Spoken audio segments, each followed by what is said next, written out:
Tuesday evening பாலில் தலை கட்டன் சாயா போட்டு குடிச்சிக்கிட்டேன். ஈவினிங் ஸ்நாக்ஸ் பிரெட் ஆம்லெட் தான் செஞ்சுருந்தேன். அதுக்கு ஃபஸ்ட்டு ஒரு நாட்டுக்கோழி முட்டை ஒரு 5 முட்டை எடுத்துக்கிட்டேன்.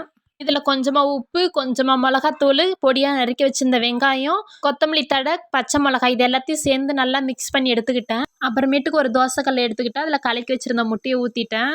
அதுக்கு மேலே ப்ரெட்டை வச்சு 2 பக்கமும் திருப்பி போட்டால் சூப்பரான சுவையான பிரெட் ஆம்லெட் ரெடி ஆகிடுச்சு.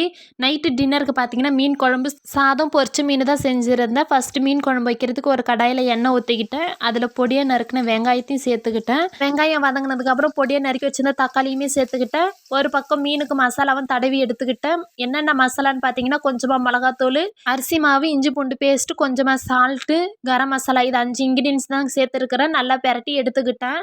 சின்னதாக ஒரு வானலி எடுத்து மீனுமே பொரிச்சு எடுத்துக்கிட்டேன். அதுக்குள்ளே குழம்பு கொதிக்க ஆரம்பிச்சிருச்சு. குழம்புக்குன்னு எடுத்து வச்சிருந்த மீனை குழம்புல போட்டு எடுத்துக்கிட்டேன். சாப்பாடும் ரெடி ஆகிடுச்சு. இன்றைக்கி டே